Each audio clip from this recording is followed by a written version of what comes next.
setiap tahunnya UMR di Indonesia naik guys. Katanya demi kesejahteraan pekerja ya.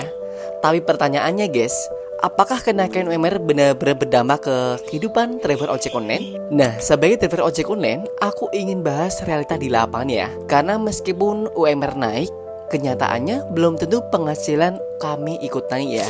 Hai teman-teman, selamat datang di channelku Irman lagi ya.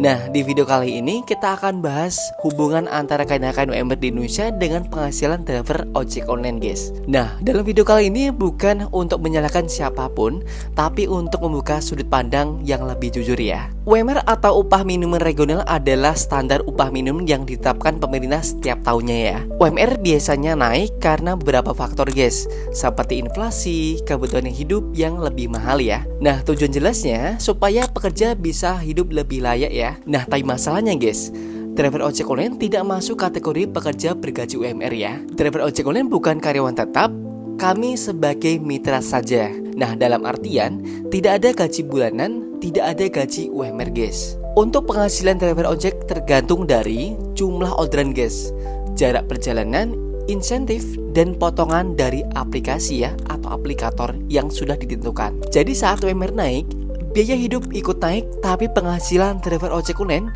tentu ikut naik juga ya. Jadi saat UMR naik, biaya hidup ikut naik, tapi penghasilan driver ojek online belum tentu ikut naik juga guys. Sekarang coba kita lihat realita di lapangan ya. Harga bensin naik, harga makan naik, servis motor ikut naik juga. Bahkan kehidupan harian juga ikut naik juga ya. Sementara itu, tarif ojol di beberapa daerah masih sama seperti beberapa tahun yang lalu guys. Dan dampaknya akhirnya banyak driver harus narik lebih lama, lebih jauh, dan lebih capek hanya untuk mengejar penghasilan yang sama guys. Nah, pemerintah memang mulai membahas penyesuaian tarif ojol agar sejalan dengan kenaikan UMR ya. Tapi di lapangan, driver ojek online punya kekhawatiran tersendiri guys. Nah, tarif naik memang bisa membantu ya. Tapi kalau orderan jadi sepi, potongan aplikator tetap besar, maka penghasilan driver belum tentu meningkat juga guys. Nah, sebagian driver setuju tarif dinaikkan ya.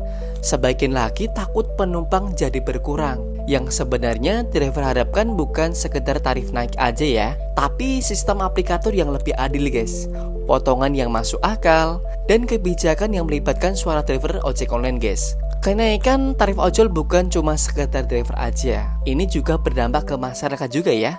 Ojek online sudah jadi bagian dari kehidupan sehari-hari di masyarakat guys. Antar kerja, antar makanan, antar anak sekolah bahkan ya. Kalau tarif terlalu murah, driver juga tertekan juga. Kalau terlalu mahal, penumpang keberatan juga. Nah, disinilah pentingnya kebijakan yang seimbang guys. UMR naik adalah kabar baik bagi banyak pekerja. Tapi bagi driver ojek online, perjuangan masih panjang juga ini. Kami bukan meminta dimanjakan guys. Kami hanya ingin kerja keras kami dihargai secara layak ya.